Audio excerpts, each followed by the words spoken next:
नमस्कार। सबसे पहले आपका धन्यवाद। आपने सही कहा, ओएनजीसी का गुजरात प्रदेश के साथ बहुत शुरुआती दौर से संबंध रहा है और मुझे इस बात की खुशी है कि जब मैंने भी पहली दफ़े नौकरी ज्वाइन की तो मेरी पहली पोस्टिंग गुजरात में ही थी। और किरीट शेलार सर जो ये काम कर रहे हैं महिला सशक्तिकरण, वुमेन फार्मर्स के लिए उनको अलग अलग तरह की अपॉर्चुनिटीज मुहैया कराना, ताकि वो न सिर्फ अपने घर का काम भी कर सके बट साथ साथ स्वावलंबी हो सके, ताकि वो समाज के, अपने घर के, अपने देश के उत्थान में अपना संपूर्ण योगदान कर सके। तो जब हमारे पास इस तरह की परियोजना के बारे में शेलार साहब की तरफ से हमारे पास ये इन्फॉर्मेशन आई कि अगर हम इस तरह से अपने सीएसआर के तहत आपका सहयोग, उनको हम अपना सहयोग दे सकें, तो ये प्रोजेक्ट आप सभी के लिए बहुत मददगार साबित होगी। तो हमने तुरंत उस चीज़ को मानते हुए, क्योंकि हम इस तरह सीएसआर के अंतर्गत हम स्वास्थ्य हो, एजुकेशन हो, सामाजिक इक्वलिटी सब जगह आए, साथ साथ अगर महिला का सशक्तिकरण भी हो तो ये हमारे लिए बहुत अच्छा है और हम इस चीज़ को हमेशा फोकस में रखते हैं। तो मुझे इस बात की बहुत खुशी है। किरीट शेलार सर, बहुत बहुत धन्यवाद। और आप लोगों के बीच में मैं आपको बताऊं, मैं किसी नॉर्मल प्रोग्राम में इस तरह से जाता नहीं हूं, बट आप लोगों के बीच में ये नॉर्मली हम कहते हैं कि अर्बन और रूरल सेक्टर का डेवलपमेंट, अगर रूरल सेक्टर का डेवलपमेंट इस तरह से हो सके तो ये हमारे लिए बहुत खुशी की बात है। और मुझे जो पता चला कि 5 सेंटर में इस तरह की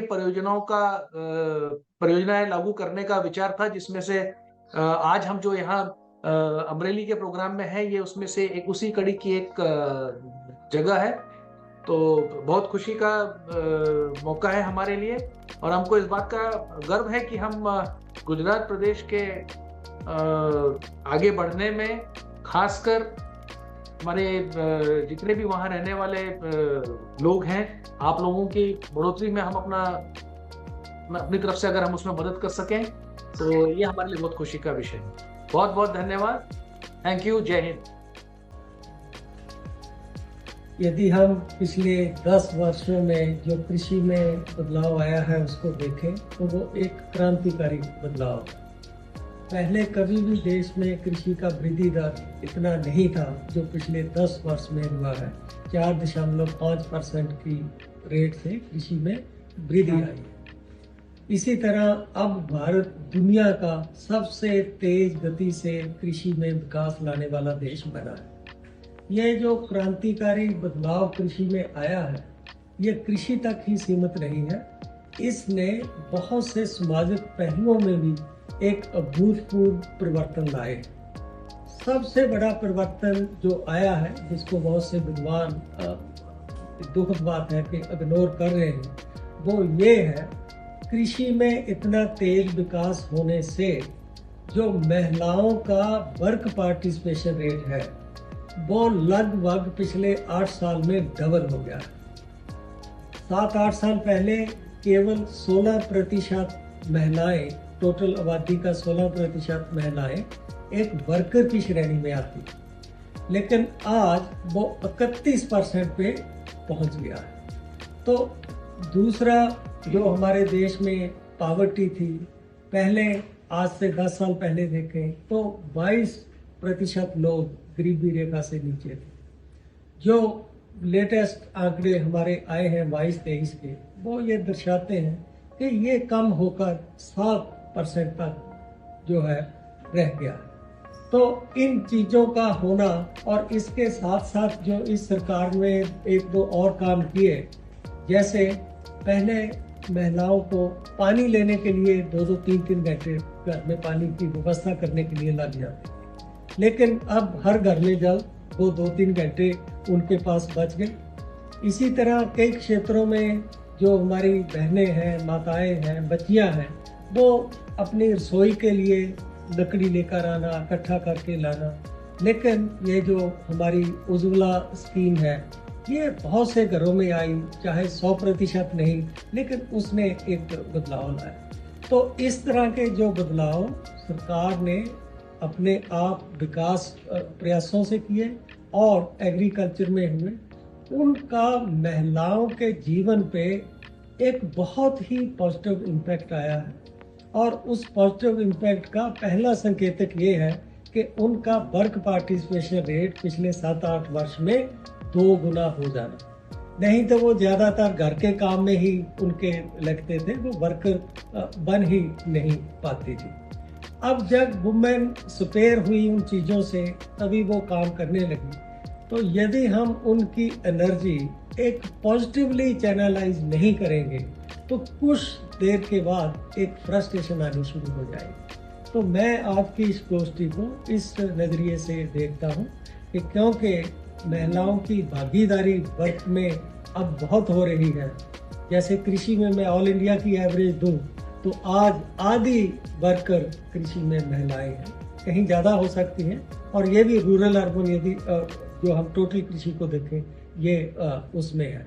तो जब उनका नंबर इतना बड़ा हो गया हो तो देश के विकास के लिए भी यदि हम उनको विकास के बेहतर अवसर दें, काम के अच्छे रोजगार रेम्यूनरेटिव एम्प्लॉयमेंट दें, उनका भी विकास होगा, परिवार का विकास भी होगा, देश का विकास भी होगा। तो मुझे शेलार साहब ने इस प्रोग्राम में बुलाया, ये पहले भी मेरे से इस तरह की चीज़ों की चर्चा करते रहते हैं। तो इन मुद्दों को मैं आगे बढ़ाने के लिए ये जो है यहाँ सोच के साथ आया हूँ कि यहाँ से मैं कुछ सीख लेकर जाऊँगा कि यदि हमने वर्क पार्टिसिपेशन रेट जो वुमेन का पिछले 7-8 साल में डबल हुआ है, उसको विकसित भारत के गोल में चैनलाइज करना है, तो फिर सरकार के विकास कार्यों में किस तरह से कोई चेंज होनी चाहिए, नीतियाँ कैसे बदलनी चाहिए, रेगुलेशन कैसे बदलनी चाहिए। क्योंकि आपने सुना होगा प्रधानमंत्री जी ने लाल किले से कहा कि अब हमें रिफॉर्म की ओर ध्यान देना है, और वो इस ओर सचमुच में बहुत गंभीरता से ध्यान दे रहे हैं। इवन हमारे साथ भी उनका 3 घंटे का बैठक 18 अगस्त को हुआ कि सब लोग अपने अपने विचार दें कि किस तरह से हम रिफॉर्म करें ताकि देश को, महिलाओं को हम जो वो कहते ही हैं कि परफॉर्म ट्रांसफॉर्म, उस दिशा में ले जा सकें। गणमान्य व्यक्तियां जो बैठे हैं सभी को नमस्ते। ये बहुत बड़ा सम्मान की है कि मैं इस महत्वपूर्ण चर्चा का हिस्सा हूँ जो महिला किसानों के बदलाव की दिशा में केंद्रित है, जिसके बारे में चर्चा हो रही है, जहां अब महिलाएं केवल साइलेंट काम करने वाली नहीं है बल्कि कृषि की निर्णायक नेता बन रही है। हम सब यहाँ एक बहुत अहम सवाल पर विचार करने के लिए हम सब जुड़े हैं, मिले हैं। हम महिला किसानों, खासकर नई और आगे बढ़ने वाली जो इच्छुक महिलाओं की किस तरह से मदद करें ताकि वे वित्त तक पहुंच पा सके और ग्रामीण समृद्धि को आत्मनिर्भर साझेदार बनाए। मैं शुरुआत में ये स्वीकार करना चाहती हूँ कि महिला हमेशा ही ग्रामीण कृषि की रीढ़ है। जैसा आदमी सभी लोग बात कर रहे थे, सभी डिस्कशन कर रहे थे, लेकिन उन्हें शायद ही कभी किसान के रूप से पहचाना गया है। आज ये तस्वीर बदल रही है, बट समय लगेगा। इस बदलते दौर में NCCSD द्वारा जो 5 जिलों में 2500 महिलाओं के लिए चलाए गए जो ट्रेनिंग कार्यक्रम, प्रशिक्षण कार्यक्रम से हमें एक बहुत सकारात्मक संकेत मिलता है कि महिलाएं सीखने के लिए उत्साहित है, नए विचारों को अपनाने के लिए तैयार है और नवाचार करने में सक्षम है। लेकिन इतनी उत्सुकता और क्षमता के बावजूद उनका जो सबसे बड़ा संकट आज भी है, कैसे फाइनेंस तक पहुंचे, वित्त तक कैसे पहुंचे, यानी बैंक से ऋण या आर्थिक सहायता प्राप्त करने की कठिनाई।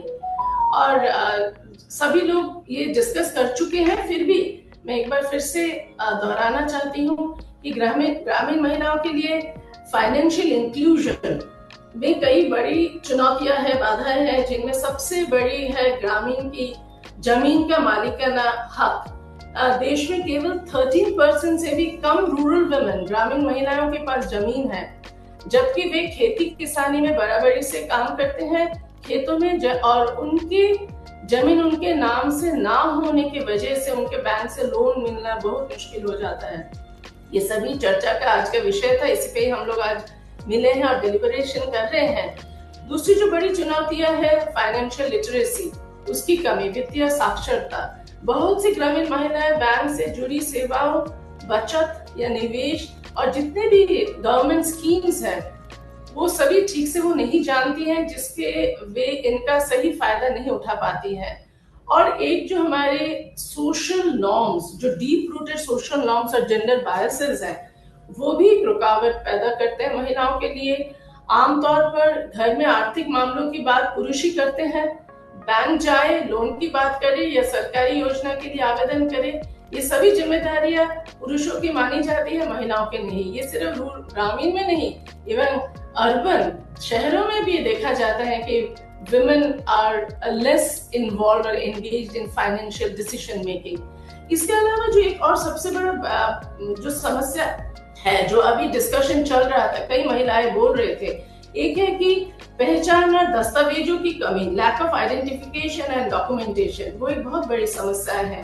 कई महिलाओं के पास आधार कार्ड नहीं होते हैं, जमीन से जुड़े कागज पूरे नहीं होते हैं, केवाईसी पूरा नहीं हो पाता है, जिसकी वजह से बैंक खाता खोलने या सरकारी योजनाओं का लाभ लेने से वंचित रह जाती है। और डिजिटल डिवाइड, डिजिटल दुनिया से जुड़ाव से की कमी भी उन्हें पीछे छोड़ देती है, जिसे हम जिसे डिजिटल डिवाइड कहते हैं। ग्रामीण महिलाएं, कम पढ़ी लिखी महिलाएं, जो उम्र वाली महिलाएं हैं, उनको ऑनलाइन बैंकिंग या मोबाइल ऐप, ये सब किसी चीजों को समझने और इस्तेमाल करने में वो बहुत असहज महसूस करते हैं, कठिन महसूस करते हैं, जिससे वे डिजिटल सेवाओं से भी वंचित रह सकती है, वह रह जाती है। इन सभी बातों को समझकर हमें मिलकर समाधान खोजने की जरूरत है, ताकि महिलाएं आत्मनिर्भर बने और आर्थिक निर्णयों में बराबरी की हिस्सा ले सके। Now how do we change this? ये सवाल ये है कि हम इस बदलाव को कैसे बदले, इसको कैसे बदले? इसका जवाब है महिलाओं को जानकारी। We have to empower women with information, tools and rights, and this is where information and communication technology becomes a game changer. Dr. Shailat, I will focus more on ICT use of ICT and application of ICT as a tool.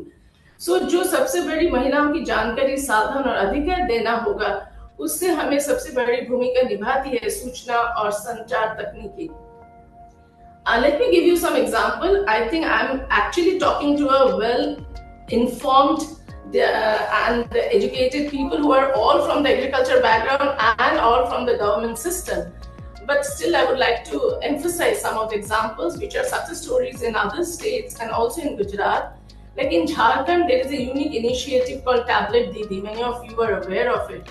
Under this program, women form community, and from the community they are trained to use tablets and become digital educators for themselves and for others.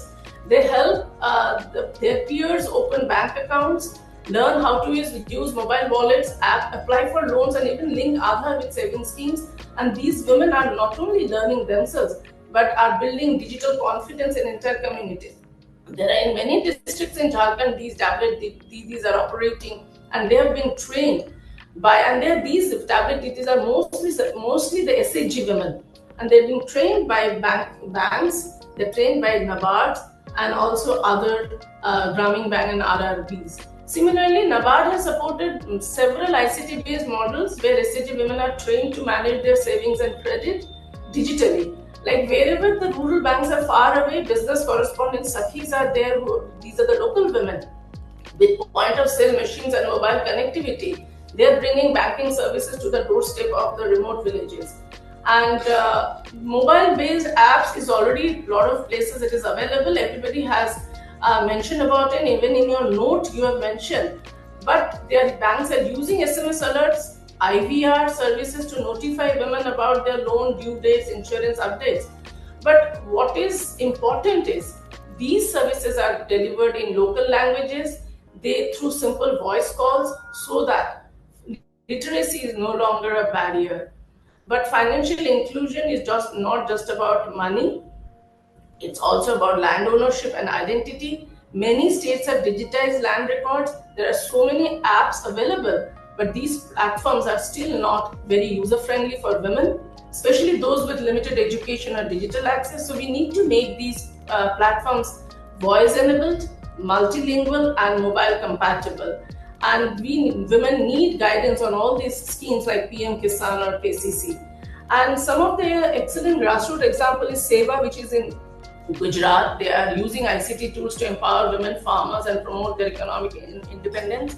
Similarly, in Rajasthan, Mahila Kisan Saksharta Pariyojana is there. Even in Bengal, Purulia and Bankula, all are using online platforms to market their produce and track land rights. But what can we do to make these ICT tools more women-friendly and impactful? I have 3 points which I would like to place before you. First, we need to design these apps and platforms with simplicity and empathy. We need to use local languages. We used to have pictorial icons. These are being used, and audio instructions. Second, we need to create community-based ICT support. We need to create community-based ICT support systems like help desks at panchayat offices, training kiosks at village level. And third, ensuring partnerships between banks, tech startups. These days there are plenty of tech startups available. They are all operating and functioning. NGOs and women FPOs to co-develop solutions. It cannot be done by one vertical or one arm of the entire ecosystem. And finally, continuing investing in digital literacy cannot be one just workshop. We need to have a sustained community-led digital learning, particularly for SHG women, and simply providing information is inadequate. I think they need sustainable hand-holding, they need sustainable training, we need to address their problems, so we need to come to their doorsteps. वो करने के लिए हमें I think technology is the only solution and maybe one of the potential tools to empower women, and so that women farmers should be able to interpret and apply information to their specific farming context. And it includes we need to have more interactive forums and other resources to assist these women in learning how to use the information and implement scientific practices.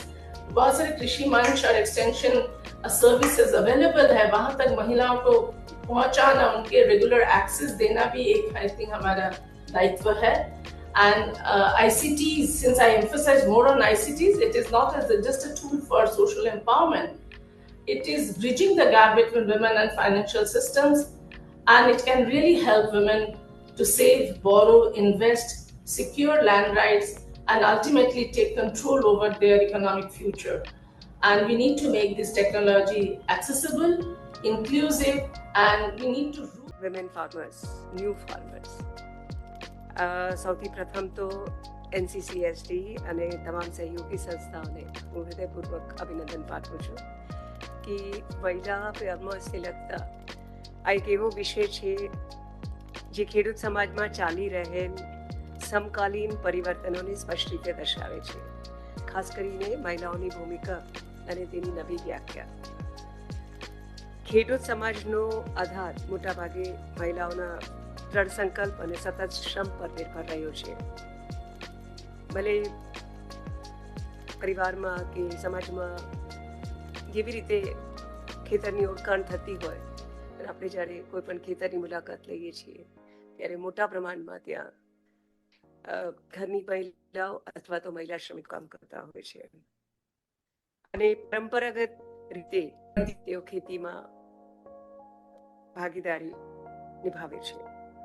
પાકની વાવણી હોય, નિંદામણ હોય, લણણી હોય, વીણી હોય, આ બધા કાર્યોમાં મહિલાઓનું મહત્વનું યોગદાન છે.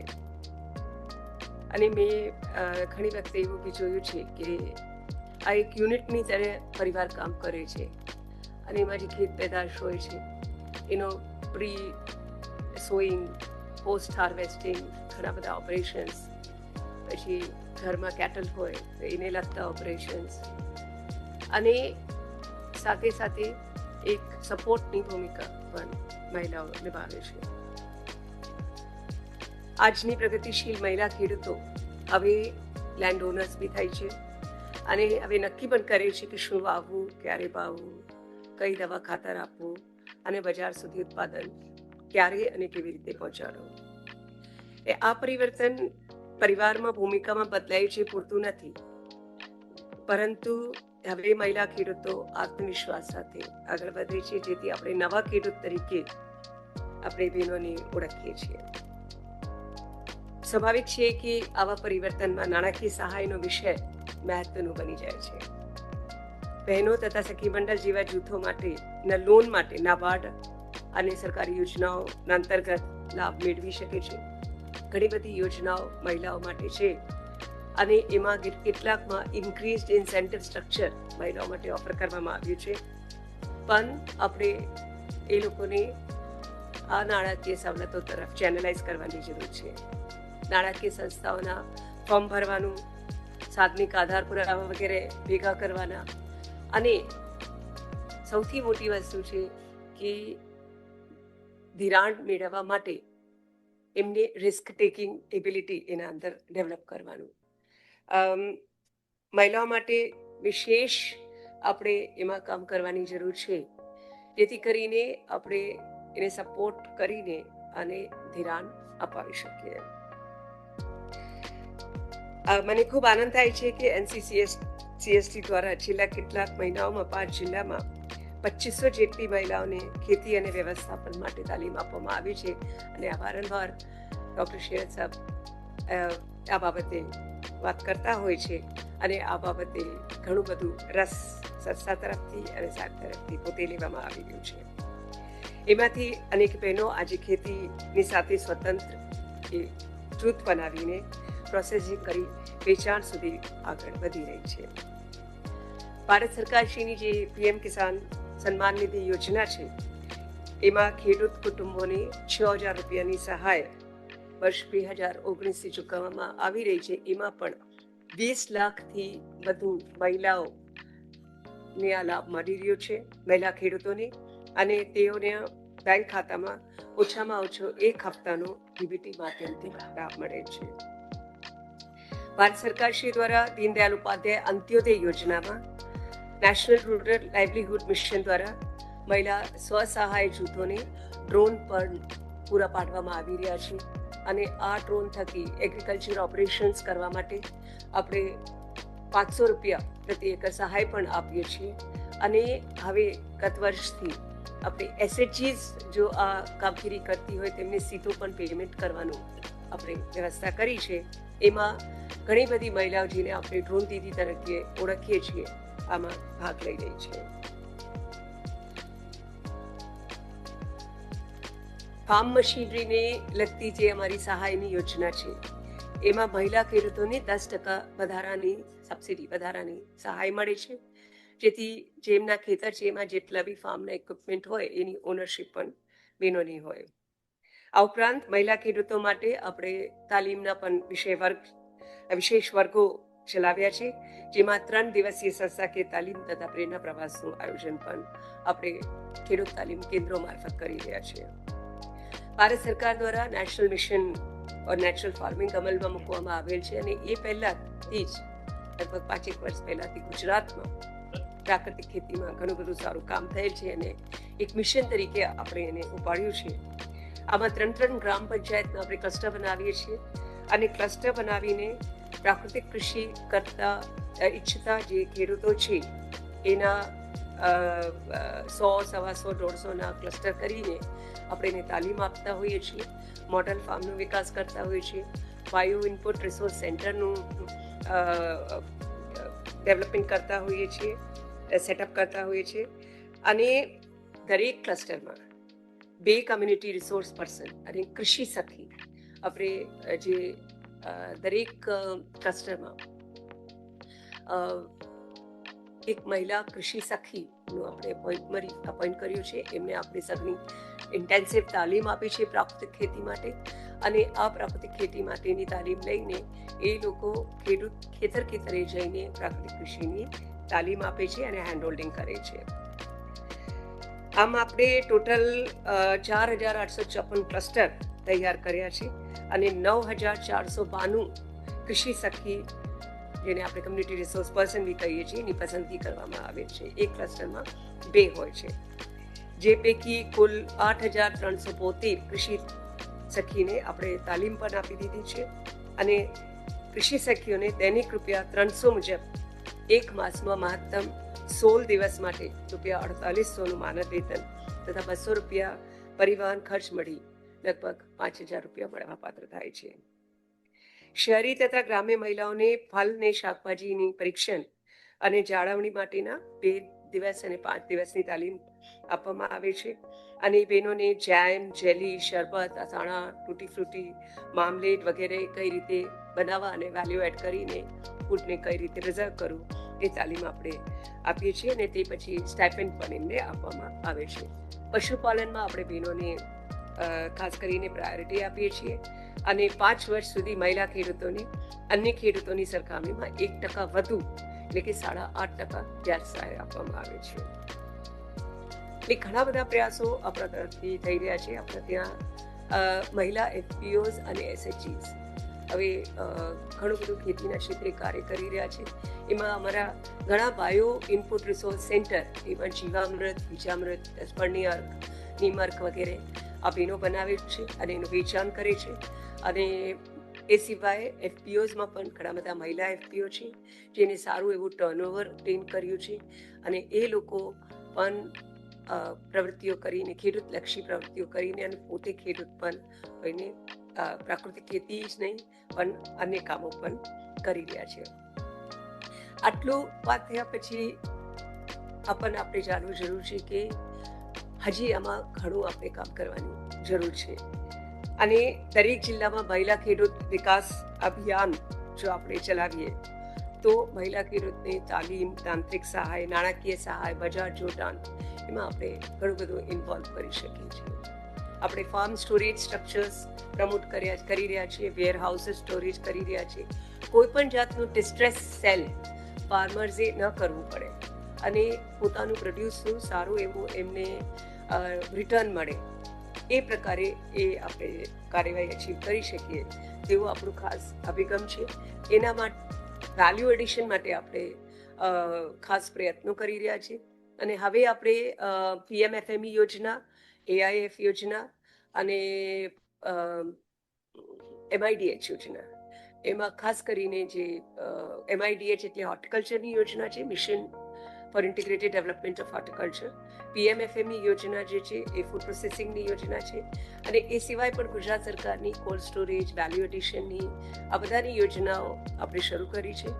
એમાં મહિલા ખેડૂતો અથવા તો ખેડૂત ન પણ હોય પણ જે ગ્રામ્ય પૃષ્ઠભૂમિથી આવતી હોય એવી બહેનો જે છે એ લોકો વેલ્યુ એડિશનના કામગીરીમાં સંકળાઈને પોતે પણ આવક મેળવી શકે છે અને એ સાથે સાથે ખેડૂતોની આવકમાં પણ વૃદ્ધિ કરી શકે છે. કેમ કે લેક ઓફ વેલ્યુ એડિશન એક ઇમ્પોર્ટન્ટ રીઝન હોય છે કે ખેડૂતો એમાં ડિસ્ટ્રેસ સેલ કરતા હોય છે અથવા તો ઊંચા ભાવે પોતાનું પ્રોડ્યુસ વેચી દેતા હોય છે.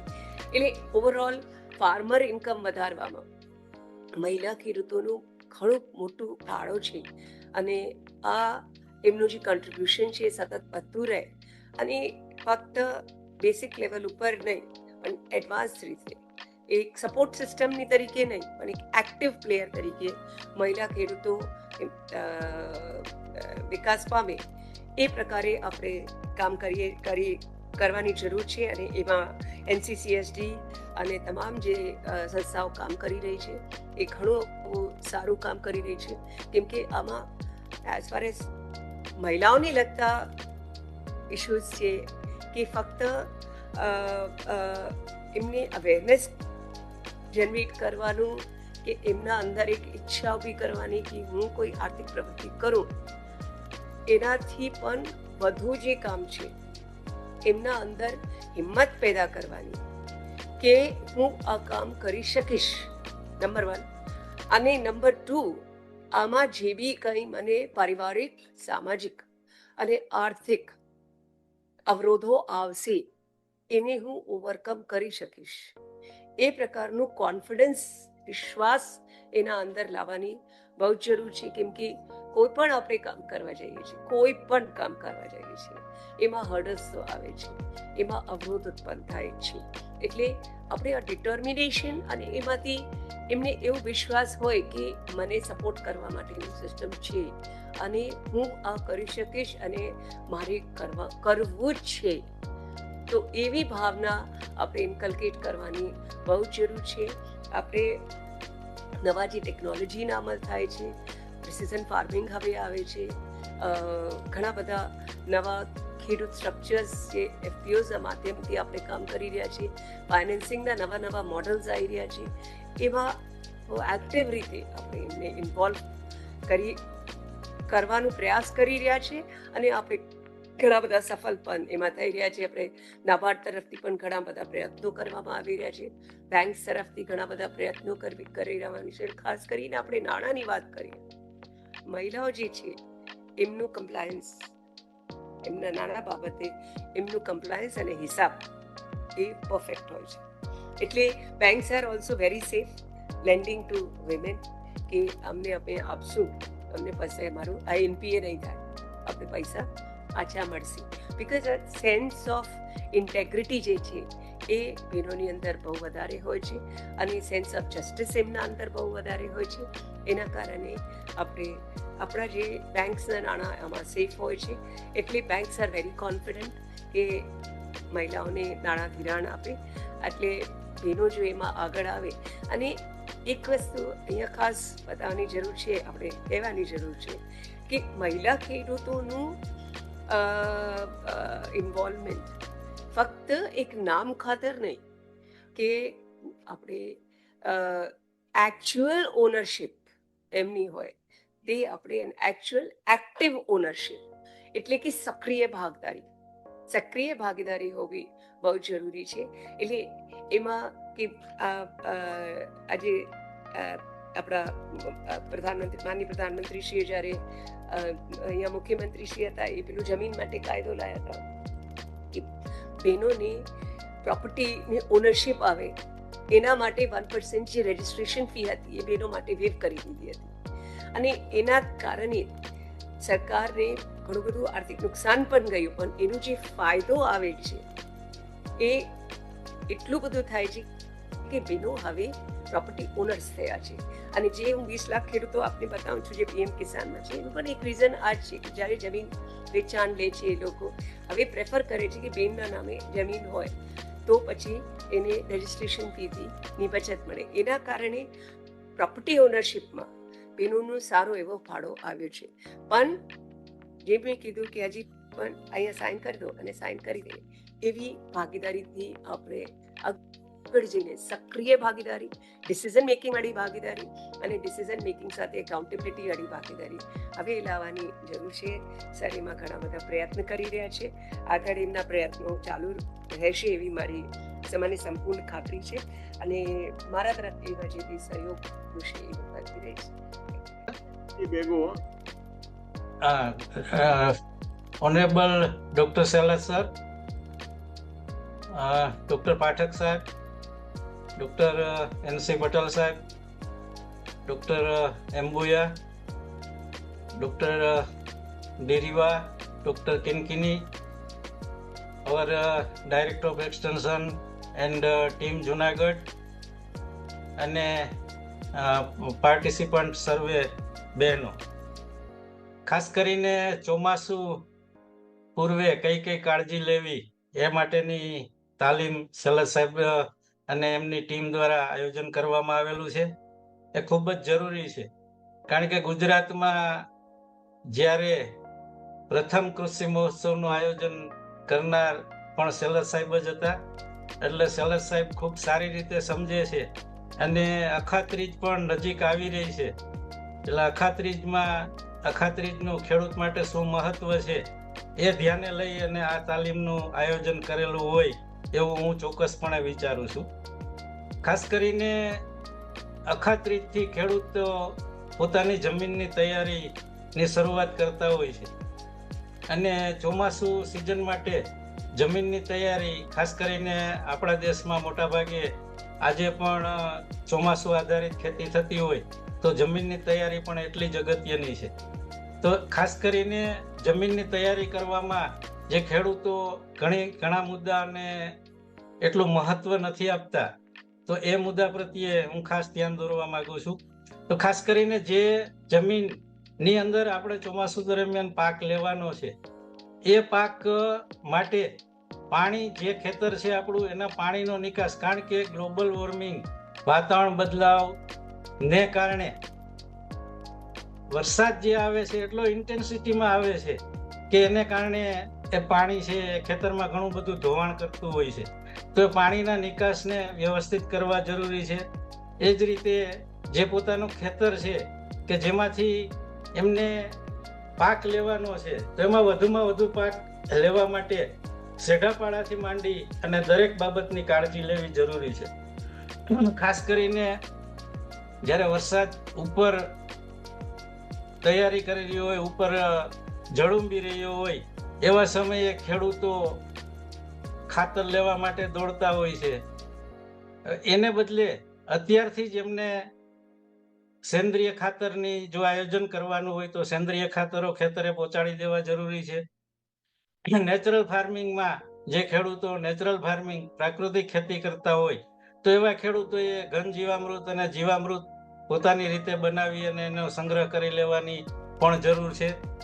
રાસાયણિક ખાતરો માટે છેલ્લા સમયે દોડવા કરતા અત્યારથી જ પોતાના પાકમાં જરૂરી પોષક તત્વો અને જરૂરી ખાતરો છે એનો સ્ટોક અત્યારથી જ કરી લેવો જરૂરી છે. ખાસ કરીને પાક આયોજન, ત્યાર પછી વેધરને ખાસ કરીને હવે તો આપણને ઘણી અગાઉ માહિતી મળી જતી હોય છે. આ વર્ષની ઇન્ડિયન મીટરોલોજીકલ ડિપાર્ટમેન્ટ દ્વારા આગાહી કરવામાં આવી છે કે આ ચોમાસું સારું રહેશે અને 105% જેવો વરસાદ રહેશે. ભૂતકાળના વર્ષોમાં આપણે જોઈએ તો ગઈ સાલે પણ આવી જ પ્રકારની આગાહી હતી અને આપણને ઘણો બધો વરસાદ, ઘણો લાંબુ ચોમાસું મળેલું. તો એવા ચોમાસાની આગાહીને ધ્યાનમાં રાખી અને પાકનું આયોજન કરવું જરૂરી છે. ખાસ કરીને જે પાકનું આયોજન આપણે કર્યું હોય, ગુજરાતમાં આપણે મુખ્યત્વે કપાસ અને મગફળી 2 પાક મેજોરિટી ગુજરાતની કુલ જમીનના 50% વિસ્તારમાં કવરેજ ધરાવે છે.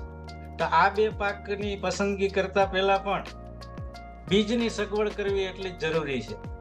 ખાસ કરીને ગયા વખતે મગફળીનું વાવેતર 20 લાખ હેક્ટર જેવા વિસ્તારમાં થયેલું, અને ખેડૂતો જ્યારે વરસાદ થઈ જાય, વાવણી લાયક વરસાદ થઈ જાય એટલે બિયારણ લેવા માટે દોડતા હોય છે અને છેલ્લા સમયે મિલમાંથી જે કોઈ વસ્તુ આવે છે એ લઈ અને વાવી દેતા હોય છે.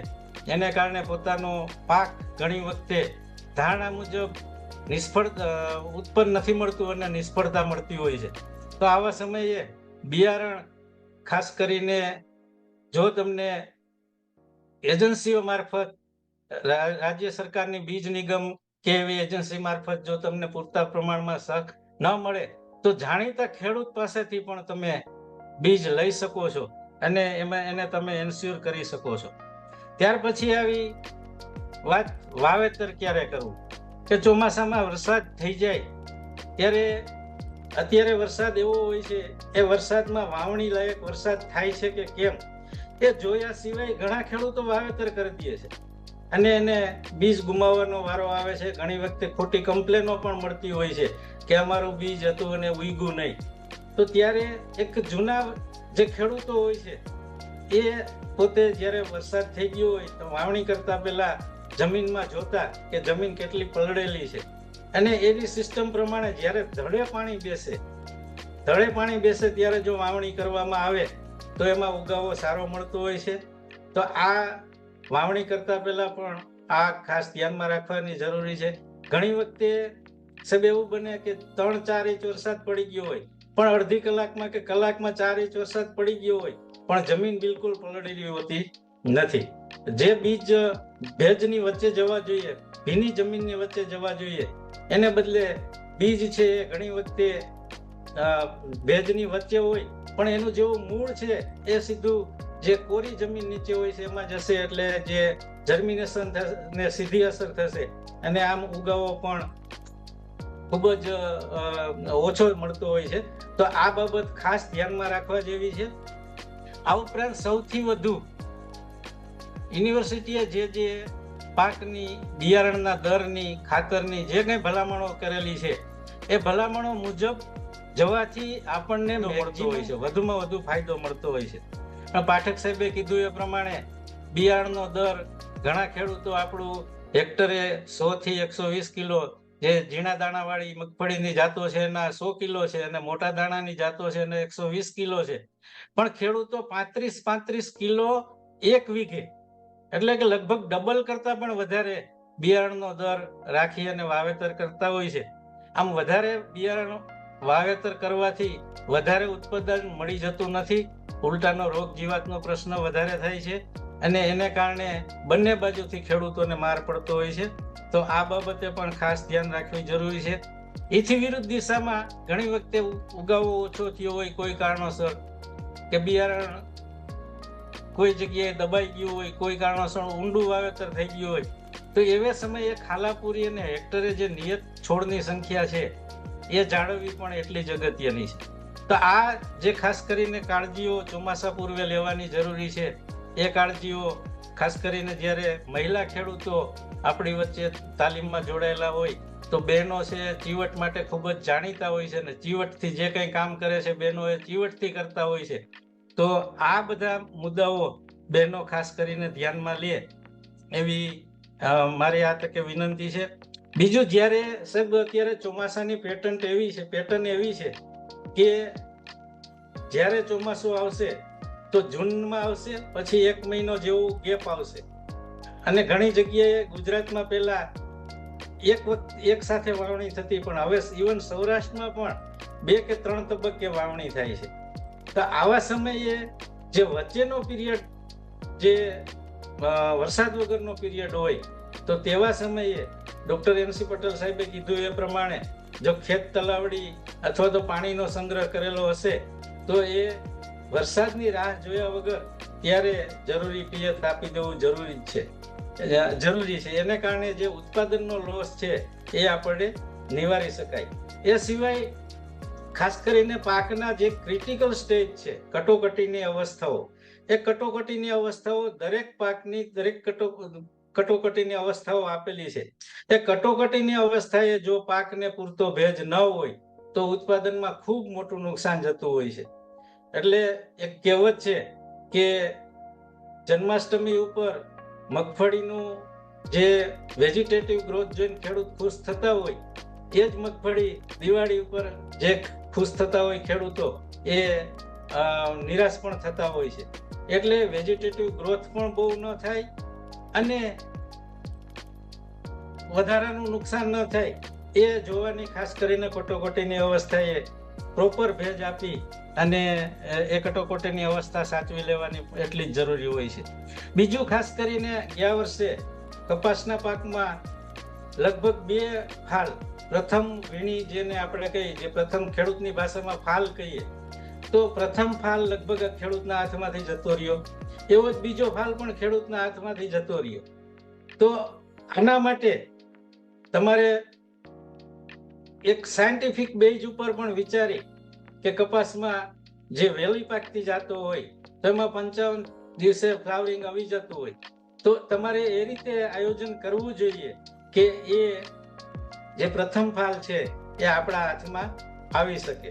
તો કારણ કે મોટાભાગના દરેક પાકમાં જે પહેલો ફાલ છે, પહેલી વીણી છે, એનું ઉત્પાદન લગભગ 30% થી 35% મળતું હોય છે. તો આ ખૂબ જ જરૂરી છે. આવા દરેક પાકમાં કટોકટીની અવસ્થાઓથી માંડી થોડું વૈજ્ઞાનિક ઢબે વિચારી અને આયોજનપૂર્વક જો વાવેતર કરવામાં આવે તો ખૂબ જ સારું ઉત્પાદન મેળવી શકાય છે. બીજું, ખાસ કરીને રેઝિલિયન્ટ વેરાયટીઓ જે છેલ્લે યુનિવર્સિટી દ્વારા 4 કૃષિ યુનિવર્સિટીઓએ જે નવી વેરાયટીઓ આપી છે એ એન્વાયરમેન્ટ સામે ટકી શકે એવી અને વધુ ઉત્પાદન આપતી જાતો આપેલી છે. તો એનું શક્ય તેટલું સીડ જેટલું યુનિવર્સિટી પ્રોવાઈડ કરી શકે છે એટલું તો યુનિવર્સિટીઓ પોતાની રીતે કરે જ છે, પણ આવી વેરાયટીઓનું જો વાવેતર કરવામાં આવે તો એ ખૂબ જ ફાયદાકારક સાબિત થતું હોય છે. હું એક સાહેબ દાખલો આપીને મારી વાત પૂરી કરીશ કે 2016માં ગુજરાતની મગફળીની પ્રોડક્ટિવિટી રાજ્યની 1650 કિલો પ્રતિ હેક્ટર હતી.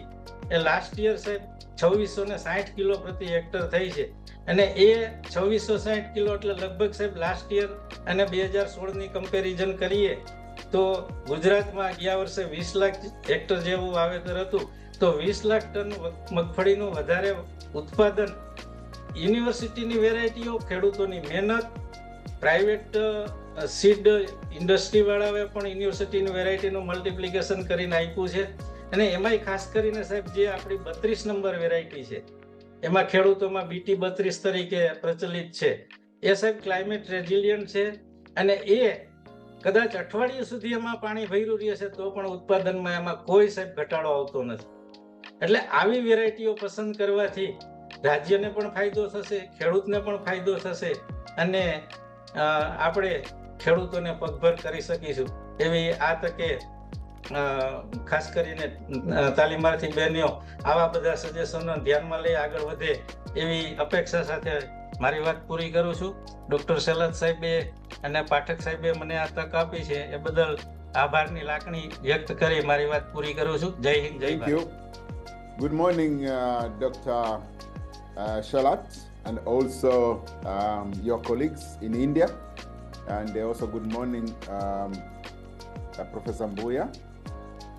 It's a pleasure to be here. People meeting from 3 different continents, Asia, Africa, and Americas. Greetings from Tanzania, and also I salute the experts in the room, and also the farmers that are here with us, especially women farmers. I take cognizance of the fact that in your planning for the coming season, you are considering how to capacitate women in order to allow them to be more productive and eventually be more competitive in the market. Not only productive, but also using sustainable methods, something which is becoming very, very important for the sustainability of food security globally. I take cognizance of the role that India is playing in food security globally, and also championing in the transformation and wealth creation. And getting women on the picture is something which is commendable. I have learned a few things here in this meeting here, that the experts in India do gather, discuss, and agree on how to support the farmers, and particularly women farmers. Normally, in this kind of preparatory work, we do consider farmers as group, and we do not necessarily bring up the women and recognize their role. So by doing this, this is something which I have learned personally, and immediately I'm going to share it with my colleagues in the government of Tanzania. Secondly, I want to mention 2 things. One of it is the fact that issues of women accessing land for production and owning it is something which is a global problem, especially in the global south. Even if you have changed the law, as we have done in Tanzania, the law might be supporting them, but making sure that the women are able to access, even after improving the law, is something which needs to be worked on. That's number 1. And number 2 is the issue of recognizing the role of women in agricultural production. We know the majority of the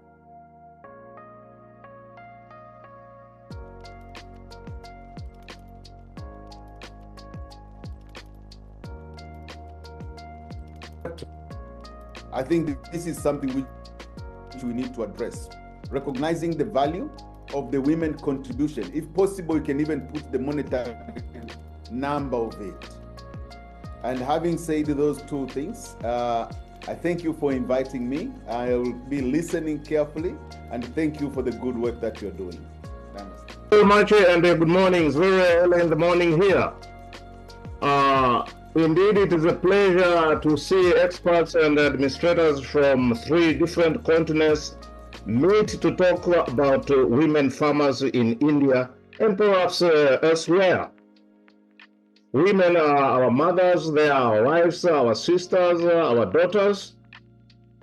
And we want to deal with women farmers of all ages.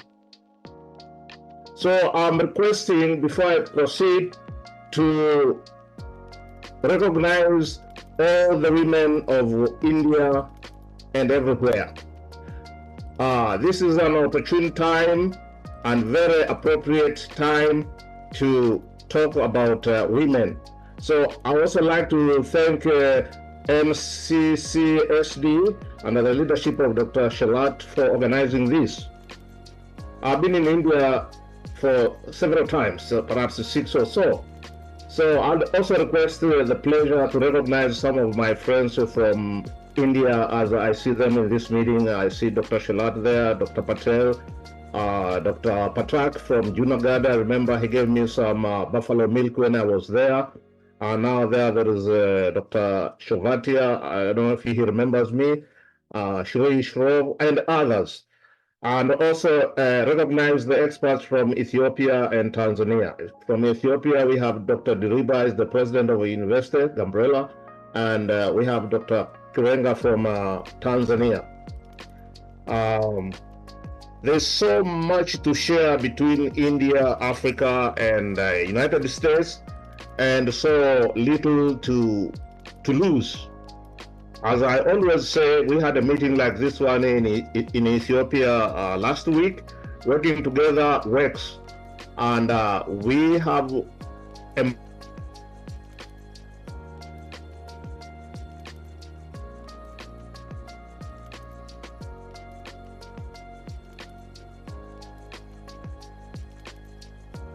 me about half an hour to warm up. So let me talk about the overarching points I would like to give for discussion later.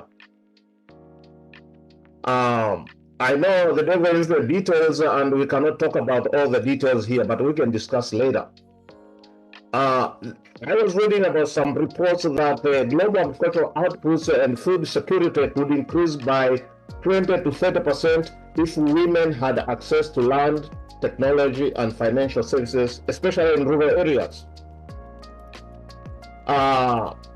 Indian women, as I recognized them earlier,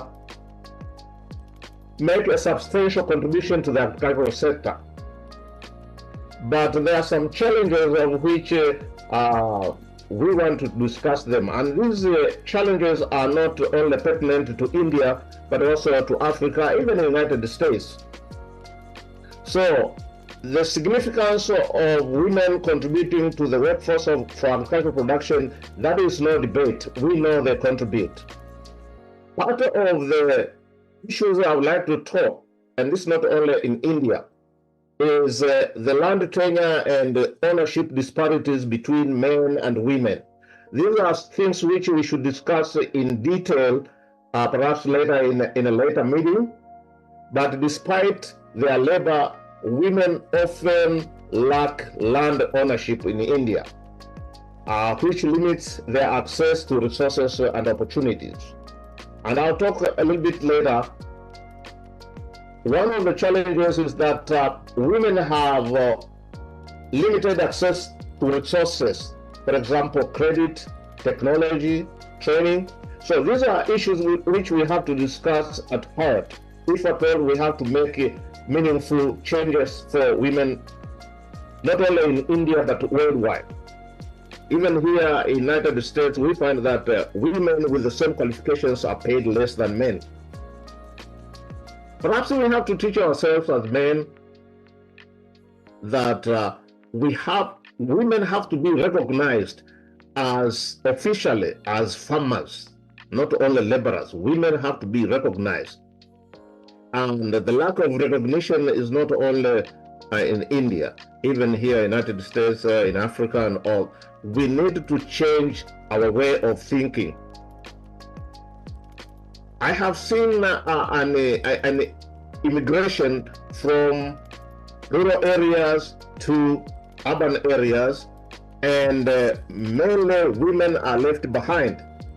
So we have to talk about the impact of this in agricultural production. This is often true in Africa, United States, in India, and as we would like to work together, we will share notes, cross-pollination. That's why I invited our colleagues from Africa. We talk about agriculture will depend on science and technology. And when we come to technology, that's what we call digital divide. While technology can be beneficial to women farmers, challenges remains in terms of adoption and accessibility. Internet, how many women are using internet? Drones for agricultural production, artificial intelligence, robots, you can see robots. So we need to involve women at all ages in technology. More and more women are emerging as leaders, and this has to be taken seriously. I've been teaching at university now here in the United States for 30 years, and when I look worldwide, I see we have more students who are females than male. So I'm not saying that men should be complacent or should fight against that, but this is a force which is emerging, which we cannot deny. I was in India about a year ago, and I think India is producing about 1.5 million engineers every year.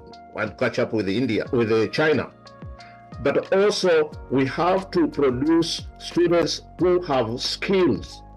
We just don't want certificates. The workforce we are producing, do they have the necessary skills? Government initiative.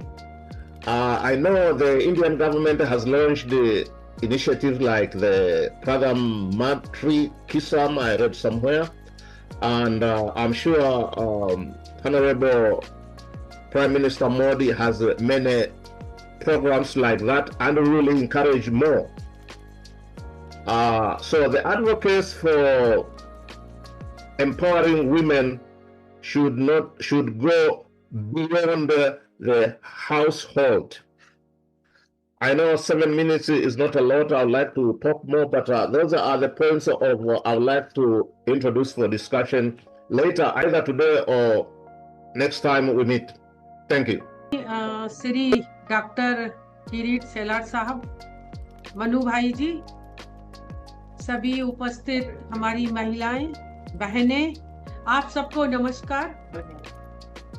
आप आज यहाँ पर आई हैं, मुझे बहुत खुशी हो रही है कि हमारे किरीट साहब की अध्यक्षता में एक बड़े कार्यक्रम को हम शुरू करने जा रहे हैं। और साहब हमेशा चाहते हैं कि समाज में परिवर्तन हो, और समाज में जो परिवर्तन होता है वो आपके बिना नहीं हो सकता। आप देखते हैं कि मैं खुद एक महिला हूँ और मैं खेडूत परिवार से आती हूँ, तो हमें पता है खेत में महिलाओं की जिम्मेदारी कितनी है और आप लोगों का रोल कितना इम्पोर्टेंट है। आप जानते हैं 2047 में 2047 में हमारे देश का 100 साल हो जाएगा स्वतंत्र हुए।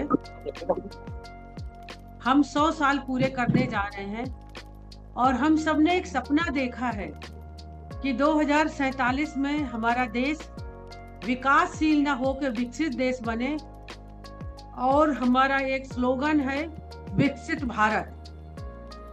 इस विकसित भारत के विकास में अगर हम अपनी महिलाओं की बात नहीं करेंगे और कृषि की बात नहीं करेंगे तो ये हमारा सपना पूरा नहीं हो सकता। आपको पता है खेती में जो हमारी खेडूत बहनें हैं, इनका 43% योगदान है जो डायरेक्टली काम करती हैं सीधे सीधे, और 63% योगदान है जो बिना इनडायरेक्टली करती हैं। और अगर आप देखें, भारत सरकार की एक संस्था है जो हर साल एक सर्वे कराती है, उसके हिसाब से पूरे देश में 63% हमारी महिलाएं हैं जो खेती से जुड़ी हुई हैं। और अगर हम देखें तो हमारी महिलाओं का कंट्रीब्यूशन बहुत ज्यादा है खेती और खेती से जुड़े हुए जो कार्यकलाप हैं। मैं यहाँ पर अंबेडकर जी का एक कोट कहना चाहती हूँ। अंबेडकर जी जिन्होंने हमारा संविधान लिखा, बनाया, उन्होंने कहा कि मैं किसी भी समुदाय की तरक्की को उस समुदाय की महिलाओं की प्रगति से जोड़ के देखता हूँ। मतलब ये है कि जहां पर महिलाएं ज्यादा तरक्की करती हैं, जिस समुदाय में, जिस कम्युनिटी में, वहां पर वो कम्युनिटी भी उतनी तरक्की करती है। जो गुजरात की हमारी बहनें हैं, खेती में उनका बहुत योगदान है, लेकिन आप जानते हैं पूरे देश में कई जगह ऐसा होता है कि महिलाओं का जो योगदान है उसको उतना नोटिस नहीं करते हैं, हमारा रह जाता है। और होता क्या है कि कुछ चैलेंजेज हैं, हम पूरा पोटेंशियल उनका हम ले नहीं पाते जो हमारी बहनों का है। जो किरीट सेलाट साहब ने एक ये अभियान शुरू किया है, इस अभियान के माध्यम से हम बहनों को नई तकनीक बताएंगे, ट्रेनिंग देंगे, और जो उनके चैलेंजेज हैं, इन चैलेंजेस को हम अपॉर्चुनिटी में, मतलब जो हमारी परेशानियां हैं उनको हम संभावनाओं में बदलेंगे और इससे देखेंगे कि उनकी जीवन में बदलाव कैसे हो। बहनों, हम आपके सामने कुछ हमारी महिलाएं हैं जिनको पद्मा अवार्ड मिला,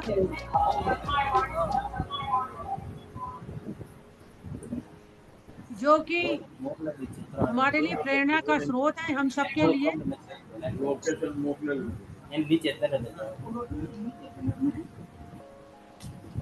मैं बोलूं कि रुकूं अभी?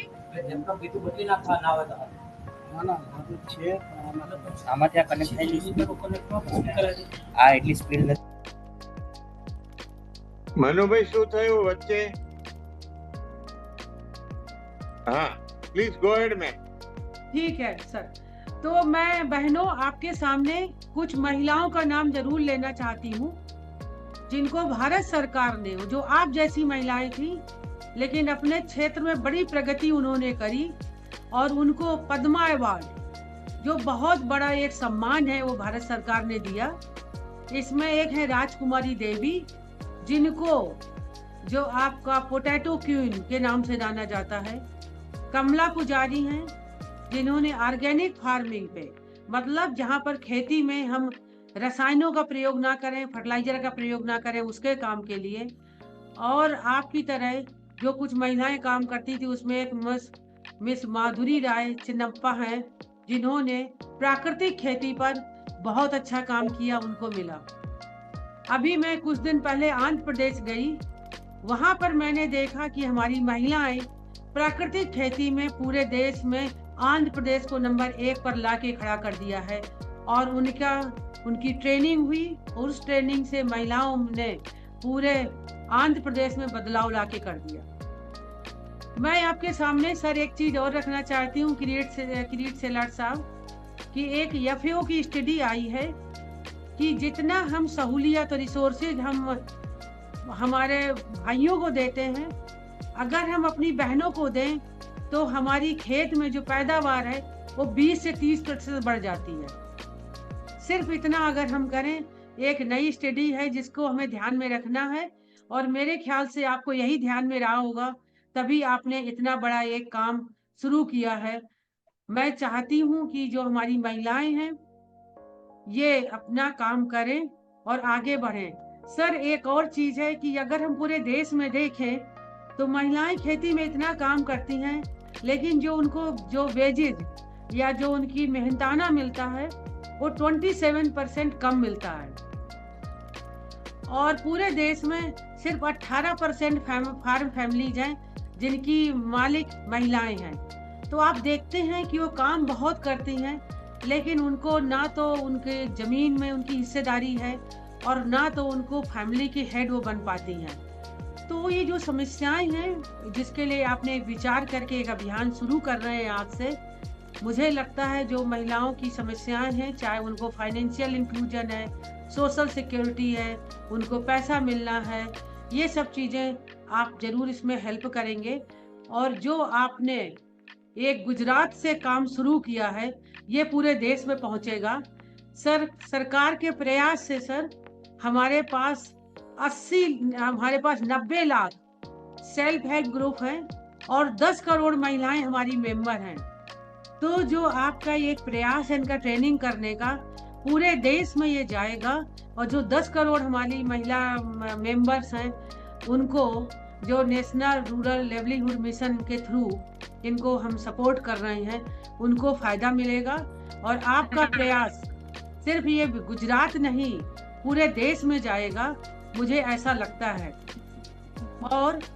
और आपने ये जो इन सबको गांव से यहाँ पर बुलाया है, ये ट्रेनिंग है सर, ये ट्रांसफॉर्मेशन है। तो मैं यही कहना चाहती हूँ कि सर आप ट्रेनिंग नहीं, समाज में एक बदलाव ला रहे हैं, क्योंकि हम जब महिलाओं को हम सक्षम करेंगे तो हम सिर्फ महिलाओं को नहीं, एग्रीकल्चर प्रोडक्टिविटी बढ़ाएंगे, सिक्योरिटी बढ़ाएंगे, परिवार की इनकम बढ़ाएंगे और हम समानता भी लाएंगे।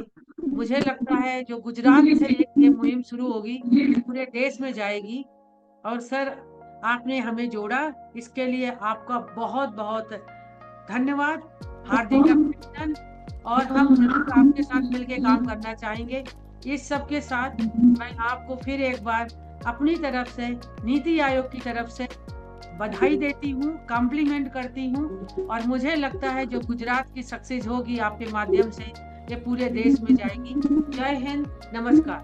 મીટિંગ જે ગોઠવી છે એ ખૂબ જ સમયસરની છે અને એમાં પણ પ્રથમ પેઢીના જે ખેડૂત બહેનોને જે સાંકળ્યા છે એટલે એ બહેનોને પણ અભિનંદન સાથે શુભેચ્છા પાઠવું છું।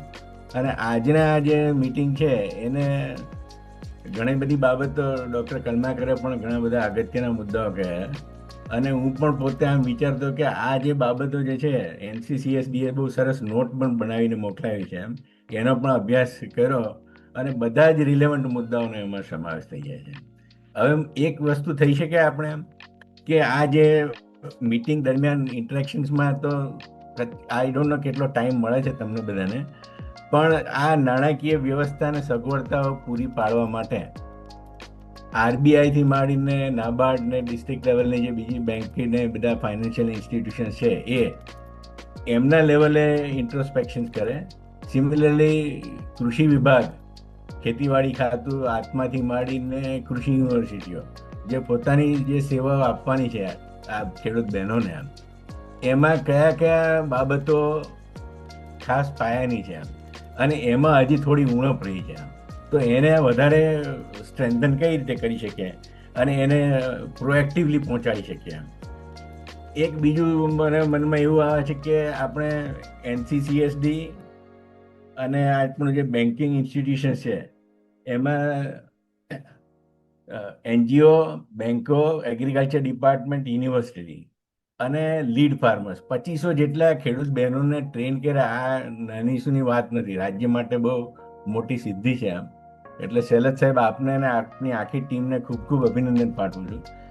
આવા એક નાનું જૂથ જો તૈયાર કરી શકીએ આપણે, who can monitor day to day basis, રોજિંદા જે આ બાબતો જે છે એન્ટરપ્રેનરશીપ માટે હોય કે કૃષિના વિકાસ માટે હોય, એમાં કયા કઈ બાબતોમાં મુશ્કેલીઓ ઊભી થાય છે એનું રિવ્યુ ને ફોલોઅપ થઈ શકે।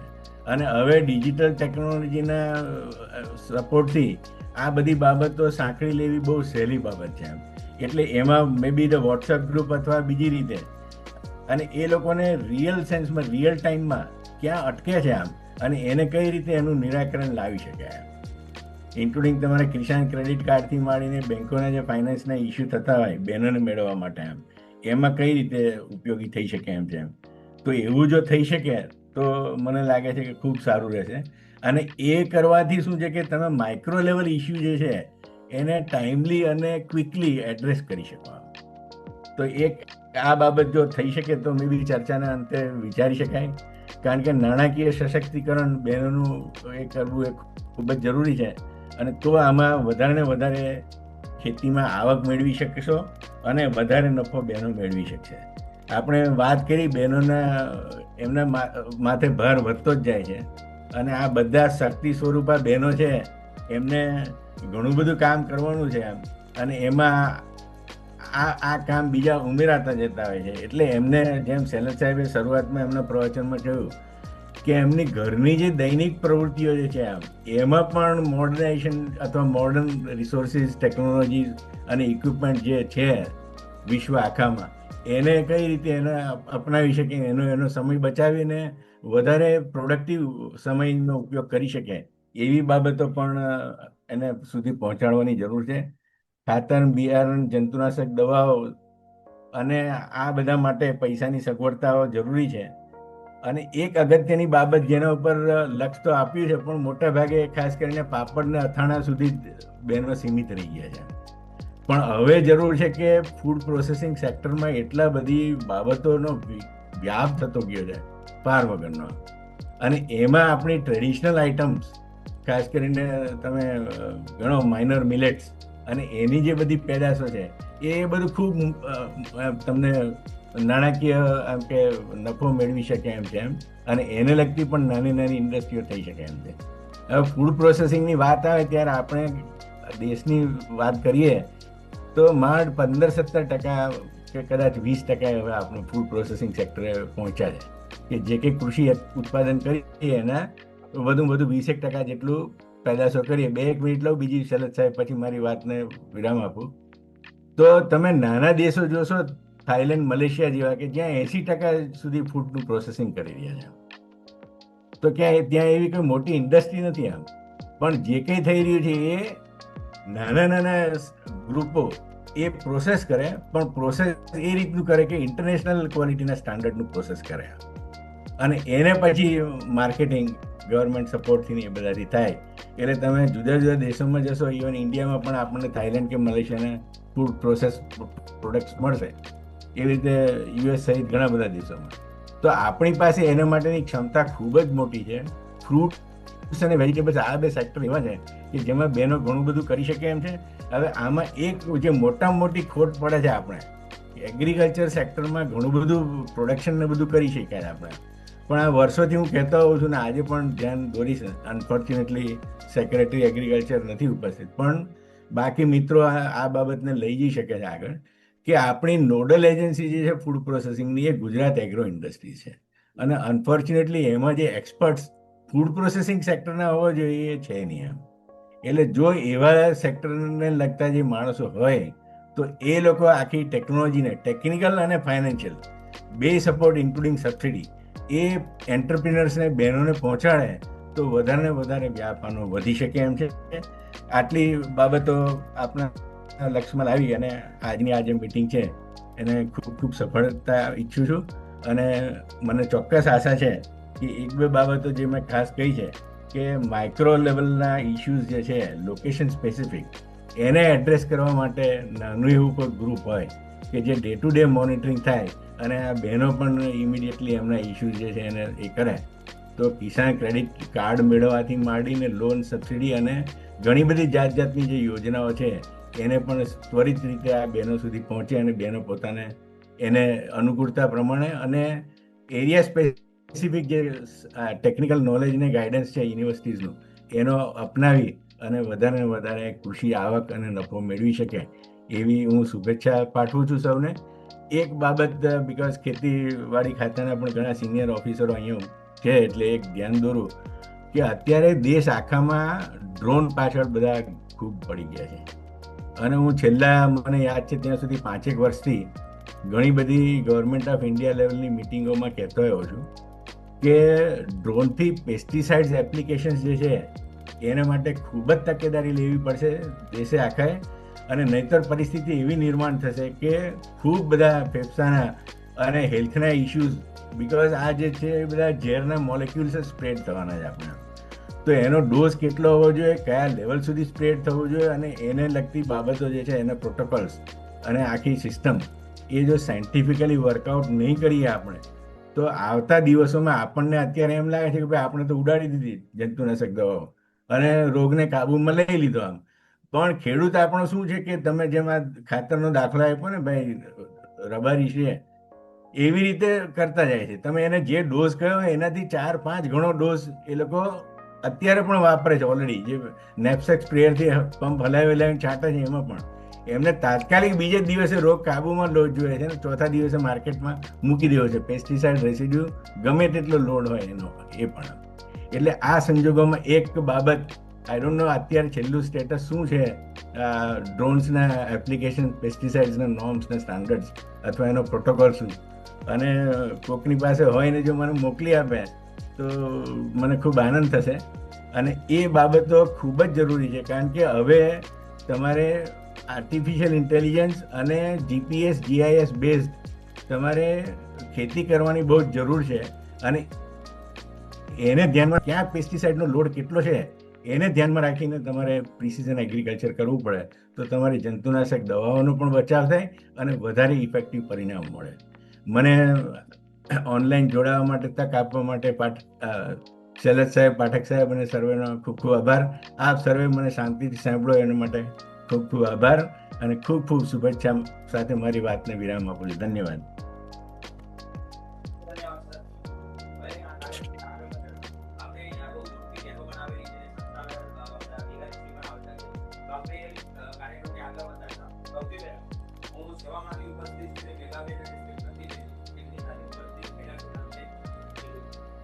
Every group has 10 minutes, including group leader. 10 minutes in that. નમસ્તે. શૈલજ સર, આપનો આભાર, અને ITVI અને મહાનુભાવો. સેવા એ 3.2 મિલિયન એટલે કે 32 લાખ બહેનોનું સંગઠન છે અને અમે 19 રાજ્યોમાં કામ કરીએ છીએ. ઘણી બધી ફાઇનાન્સની વાતો થઈ. આજે 3.2 લાખ 32 લાખની વાત કરી બહેનોની, એ બધા કામ કરે છે, કામદાર બહેનો છે, અને એમાં ઓલમોસ્ટ 55% બહેનો ખેતી અને પશુપાલન જોડે રૂરલમાં સંકળાયેલા છે.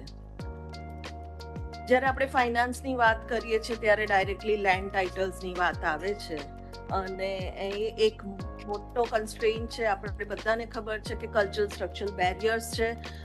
આની કામ કરવું હોય તો ખાલી કાયદાઓ નહીં પણ ઘરગથ્થુ સમજની પણ ઘણી જરૂર છે. તો અનુભવ એ કહે છે, જે અમારા સભ્યો જે કહે છે, તો એમનું કહેવાનું છે કે જ્યારે બેન લગ્ન કરીને આવે છે, કુટુંબમાં આવે છે, તો અને જો ફેમિલી ફાર્મિંગ છે, આપણે ત્યાં 82% ફેમિલી ફાર્મર્સ છે, કે આખું કુટુંબ જ ખેતીમાં જોડાયેલું છે. તો બેન જ્યારે ખેતીમાં આવે છે તો ભલે લેન્ડ ટાઇટલ્સમાં નામ હોય કે ન હોય, પણ એક હું આખા ફાઇનાન્શિયલ પ્લેટફોર્મને અરજ કરું છું કે ફેમિલી ફાર્મિંગમાં જ્યારે લગ્ન કરીને આવે છે, અને આપણા બધાને ખબર છે, इफ अगर हिंदी में बात करना है तो हिंदी में भी कर सकती हूँ, बट गुजराती फॉलो करते हैं सब लोग. તો જ્યારે બેન પરણીને આવે છે અને બધાને ખબર છે કે ઓલમોસ્ટ જે ખેતી ઇટસેલ્ફનું કામ છે, જે વધારે પડતું કામ બહેનો કરે છે, અને 2015-17 થી જ્યારે ફેમિનાઇઝિંગ એગ્રીકલ્ચરની વાત છે, ફોરેસ્ટની વાત થઈ રહી છે, તો એ ફેક્ટ છે કે બહેનો કામ કરે છે અને ખેતીમાં કરે છે. તો શું એ ધારાધોરણ અમુક જે એક તો બેન પરણીને આવી છે, અને પછી ગામ લેવલે જે મંડળ છે, કે બહેનોના મંડળ છે અને પંચાયતનો ડેટા છે, એ રાખીને આપણે બહેનોને ધિરાણ ન આપી શકીએ જ્યારે કૃષિની વાત છે? અને કૃષિનું ધિરાણની જે વાત કરું છું એ કંઈ બહુ મોટી રકમ નથી. જ્યારે પ્રી સિઝનની વાત છે ત્યારે વાવણી માટે જે લોકોને જરૂર પડતી હોય છે એ 8-10 કે 15,000 કે બહુ તો 1 લાખ, ડિપેન્ડિંગ ઓન એ લોકો કયો ક્રોપ કરે છે એના માટે. તો શું આપણે આ ધારાધોરણ વિચારી ન શકાય? નમસ્કાર, મારું નામ મહેશ કુમાર જિંજાળા છે. હું નવા ખેડૂત મહિલા ખેડૂત જે NCCSD અને ONGC દ્વારા સંચાલિત પ્રોજેક્ટ છે એમાં ફિલ્ડ અસિસ્ટન્ટ તરીકે મારી ફરજ બજાવું છું. આ પ્રોજેક્ટ અંતર્ગત અમે રાજુલા તાલુકાના 10 ગામોમાં તાલીમો આપેલી હતી, જેમાં અલગ અલગ 3 ફેઝમાં તાલીમ આપેલ હતી.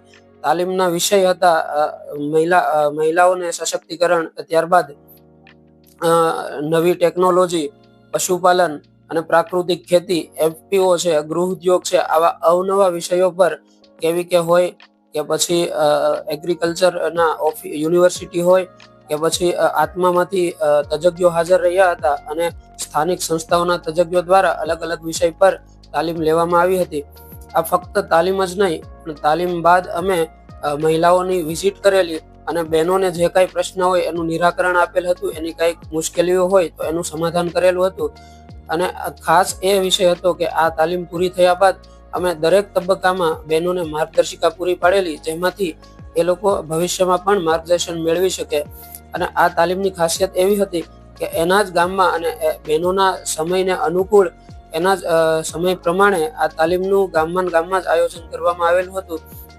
દરેક તાલીમની અંદર અમે ભોજન આપેલું છે અને ચા નાસ્તો વ્યવસ્થા કરાવેલી છે. તાલીમ પછી ખાસા બહેનોએ સકારાત્મક અભિગમ પૂરો પાડેલો છે. જેમ કે અમુક બહેનો છે એ અથાણા, પાપડ એવો ગૃહ ઉદ્યોગ ચલાવે છે. અમુક બહેનો પોતાનું જાતે મેન્યુર બનાવી અને માર્કેટમાં વેચાણ કરે છે. અમુક ટકા બહેનો FPOમાં જોડાયેલા છે અને અમુક બહેનો એવા પણ છે કે જે વર્મી વોશ તૈયાર કરી અને માર્કેટમાં એને 10 રૂપિયાના ભાવે પ્રતિ 10 લીટર તરીકે વેચાણ પણ કરે છે. આ તાલીમથી ખાસા બહેનોને મોટે પાયે ફાયદો થયેલ છે. અસ્તુ. નામ સેંધાભાઈ પારેગી છે. BRTI સંસ્થામાં જોડાયેલો છું. NCCSD સંસ્થા દ્વારા માંડવી તાલુકાના 10 ગામોની અંદર 550 જેટલા બહેનોને અમે સિલેક્ટ કરી અને તાલીમ આપવામાં આવેલી છે. એમાં ખાસ કરીને પાકના વાવેતર કરી તેની લણણી, post harvesting, grading, packing, marketing, સાથે સાથે બીજા પણ સબ્જેક્ટને લઈને પણ એ લોકોને તાલીમ આપવામાં આવી છે. પશુપાલનને લઈને પણ ખાસ કરીને પશુપાલનના 4 આધારસ્તંભો, ઇથનો-વેટરનરી, આ પ્રકારની પણ એમાં તાલીમ આપવામાં આવી છે. સાથે સાથે બેંક સાથે કોર્ડિનેશન કરી અને એ લોકોને કોઈ બિઝનેસ કરવો હોય તો બિઝનેસ માટે કરીને એમને કેવી રીતે વ્યક્તિગત અને બંને રીતે લોન મળી શકે, વ્યક્તિગત અને ગ્રુપને, તો એના માટેના પણ પ્રયત્નો અમે કર્યા છે અને એમની સાથે પણ ટ્રેનિંગ કરી છે. બીજું અમારું ખાસ કરીને CSC સેન્ટર એટલે કોમન સર્વિસ સેન્ટર દ્વારા અલગ અલગ સરકારશ્રીની વિવિધ યોજનાઓ સાથે સંકલન કરી અને એ લોકોને આપણે 200 થી 206 જેટલી બહેનોને ઓનલાઈન ખાનદાન યુનિટ માટે કરી આપેલી છે. સાથે સાથે આત્મા ગ્રુપ સાથે પણ જોડ્યા છે, કિચન ગાર્ડન સાથે પણ જોડ્યા છે. સરકારની બીજી વિવિધ યોજનાઓ સાથે પણ આપણે સંકલન કરીને કામગીરી કરી છે. ખાસ કરીને સરકારની જીવામૃત યોજના છે તો એમાં પણ જોડ્યા છે. ગ્રેડિંગ, પેકિંગ અમારા બહેનો શરૂઆતમાં કરતા હતા તો એમાં પણ ક્વોલિટી કેવી રીતે જાળવી શકાય અને વધારે માર્કેટિંગ કેવી રીતે કરી શકાય તો એના માટે ગ્રેડિંગ, પેકિંગ વાળા બહેનો છે કે અલગ અલગ ફરસાણ મીઠાઈ બનાવતા બહેનો છે એને પણ ક્વોલિટીને લઈ પણ આપણે ટ્રેનિંગ આપી અને એનું પેકિંગ થાય અને પેકિંગ થઈને વધારે માર્કેટિંગ થાય એના પણ આપણે પ્રયત્નો કર્યા છે.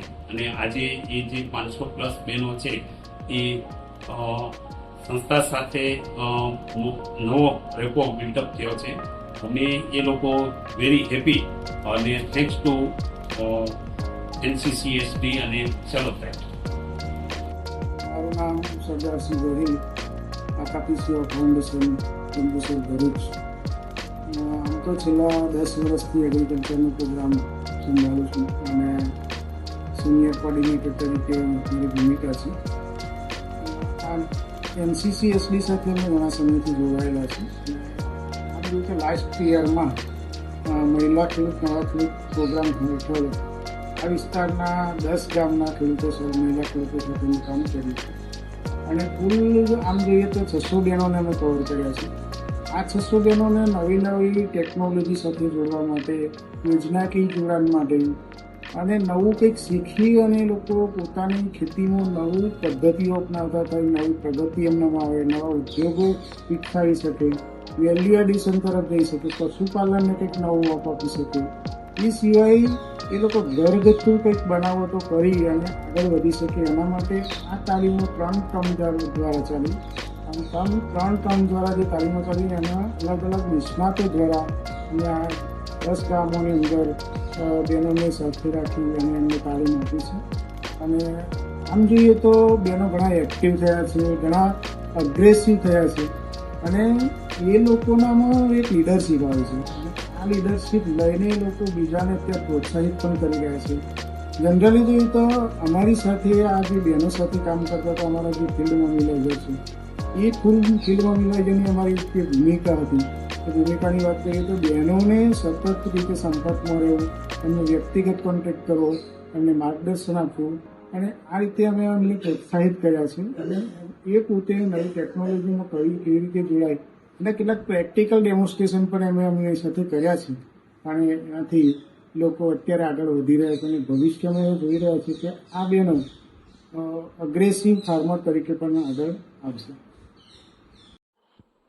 हम लोगों ने एक प्रोजेक्ट स्टार्ट किया था इन द मंथ ऑफ सितंबर से स्टार्ट किया था 2024 से। ये 1 ईयर ड्यूरेशन का प्रोजेक्ट था जिसमें हमने मांडवी ब्लॉक के 10 villages around VRTI Mandvi campus के अराउंड हमने सिलेक्ट किया था। तो प्रोजेक्ट जो था उसमें हर एक विलेजेस 10 विलेजेस में से पर विलेजेस 50 फार्मर्स को हमको different aspects of agriculture, animal husbandry and government schemes का अवेयरनेस महिलाओं को देना था as a part of the project. जो अभी 1 साल लगभग पूरा हुआ है, हमने करीब 10 गाँव में 550 बहनों का ट्रेनिंग कंप्लीट किया है और ऑल टोटल 30 डिफरेंट ट्रेनिंग्स हुए हैं, जिसका आउटकम अगर ओवरऑल हम देखें तो CSC सेंटर जो कॉमन सर्विस सेंटर के थ्रू जो अवेयरनेस स्कीम्स दिया गया है कि क्या क्या स्कीम्स अवेलेबल है विलेजेस में, इसका अवेयरनेस हमने किया है। As a part of this awareness 206 बहनों को हमने कैटल फीड योजना जो थी एनिमल हस्बेंड्री डिपार्टमेंट की, उसके साथ हमने लिंक किया है। आत्मा ग्रुप के साथ हमने 5 एक ग्रुप बहनों का बनाया है ताकि ये ग्रुप्स को आगे चल के अवेयरनेस, एक्सपोजर्स एंड कुछ नेचुरल फार्मिंग के डेमोन्स्ट्रेशन उनको मिल सकें।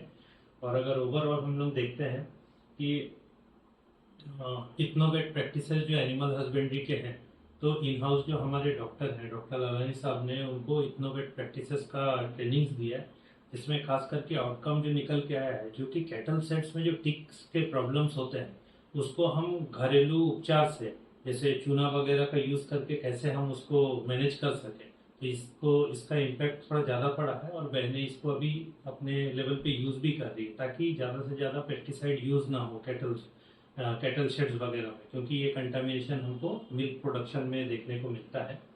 और ओवरऑल अगर हम देखते हैं कि वाटर रिसोर्स मैनेजमेंट के ऊपर भी अवेयरनेस हमने बहनों के साथ किया था। एज अ रिजल्ट एक विलेज है ममाईमुरा विलेज, उसमें करीब 15 बोरवेल ऐसे थे कि जो डिफंक्ट पड़े थे। आफ्टर आर इनिशिएटिव्स, पहले तो महिला ग्रुप के साथ हमने बात किया, फिर मेल्स के साथ बात किया। As a result 10 borewell recharge unit को हमने कंप्लीट किया। और साथ ही साथ एक अवेयरनेस का और भी रखा था कि drudgery reduction tools, sustainable agriculture practices, agriculture में क्या क्या उपयोग कर सके बहनें ताकि उनका ड्रेजरी भी रिड्यूस हो, कम पेस्टिसाइड्स भी यूज हो और वाटर यूज का एफिशिएंसी किस तरीके से बढ़ा सके। तो this was the overall briefing of हमारा जो प्रोजेक्ट्स था NCCSD ONGC के साथ, जिसमें VRTI संस्था ने उनको मदद किया था ये पूरा प्रोजेक्ट इम्प्लीमेंट करने के लिए। Thank you.